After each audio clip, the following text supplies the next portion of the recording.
হে যুবক, কাজের ঘন্টা বেজে গিয়েছে। অনেক দীর্ঘ বিরতির পর এবার নিজ দায়িত্বটুকু বুঝে নাও। নিজের পেশিকে এতটা দুর্বল করে রেখো না যে তোমার সামনে তোমার বোনের ইজ্জত নেওয়া হবে আর তোমার কেবল অশ্রুর ফোঁটা ফেলানো ছাড়া কিছুই করার থাকবে না। প্রিয় উম্মাহ, আসুন একটি ঘটনা শুনি। আজ থেকে বহু বছর আগে আব্বাসীয় খলিফা মুতাসিম বিল্লাহর সময়ের ঘটনা। সীমান্তে রোমানরা আক্রমণ করে ব্যাপক হত্যাযজ্ঞ চালায়, মুসলিম নারীদের বন্দী করে নিয়ে যায়, তাদের লাঞ্ছিত করে, তাদের পবিত্র ইজ্জতে হাত দেয়। এই সময় এক ভীত সন্ত্রস্ত নারী চিৎকার করে ওঠে, ওয়া মুতাসিমা, ওয়া মুতাসিমা, হায় মুতাসিম, হায় মুতাসিম। যখন ঘটনাটি খলিফা মুতাসিমের কানে পৌঁছায় তখন তিনি সবেমাত্র পানি পান করতে যাচ্ছিলেন। ঘটনাটি শুনে তিনি স্থির থাকতে পারলেন না। পানির গ্লাস ছুঁড়ে ফেলে উচ্চকণ্ঠে ঘোষণা করলেন, লাব্বাইক ইয়া উখতি, হে আমার বোন, আমি আপনার ডাকে হাজির। এরপর তিনি এমন এক বাহিনী প্রস্তুত করেন যা ইতিপূর্বে কেউ করতে সক্ষম হয়নি। বাহিনীর সাথে এত বেশি সরঞ্জাম নেওয়া হয় যার কথা ইতিপূর্বে কেউ শোনেওনি। প্রিয় উম্মাহ, একটু চিন্তা করুন সেদিনের সেই ব্যবস্থা যেখানে একজন সাধারণ মানুষের আর্তনাদ শুনে রাষ্ট্রপ্রধানের হৃদয় কেঁপে উঠত, আর আজকের এই ব্যবস্থা যেখানে আমাদের আর্তনাদ কেবল বাতাসের সাথেই মিশে যায়।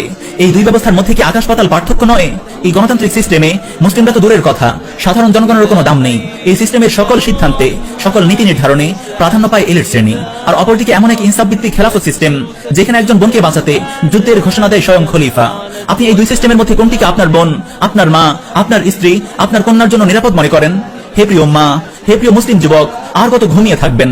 আপনারা তাদের মুখরোচক কথায় মুগ্ধ হয়ে আপনার রবের বিধান দূরে সরিয়ে দিচ্ছেন। তারা আপনার কেউ নয়, তারা এদেশেরও কেউ নয়। এই জমিন ও এর মানুষদের ভালো মন্দে তাদের কিছুই যায় আসে না। তাদের প্রত্যেকের রয়েছে নিজস্ব রব, যার সন্তুষ্টিতেই তাদের সকল আয়োজন। তাদের আশায় বসে থাকবেন না, এদের মুখরোচক কথার ফাঁদে পা দেবেন না, এদের দ্বারা নিয়ন্ত্রিত হবেন না। একসময় আমাদের অনেকেই মুসলিমদের উপর ঘটে যাওয়া জুলুম দেখে নিজেদের বুঝ দিতাম এসব আমাদের ভিতরকার বিষয়। আর আজ সেই জুলুম, সেই ফিতনা আমাদের সীমানায় উপস্থিত, আর তা খুব শীঘ্রই আমাদের নিজ ঘরেই কড়া নাড়বে। আমরা কি সেই কড়া আর শব্দের অপেক্ষাতেই চুপ করে আছি যখন আমাদের আর কিছুই করার থাকবে না? না আমরা নিজেদের খুব দুর্বল ভাবছি? আমরা কি এতটাই দুর্বল যে জুলুমের বিরুদ্ধে মুখ ফুটে আমাদের অন্তত দুটি শব্দ বলার মতো শক্তিও নেই? হে যুবক, কাজের ঘন্টা বেজে গিয়েছে। অনেক দীর্ঘ বিরতির পর এবার নিজ দায়িত্বটুকু বুঝে নাও।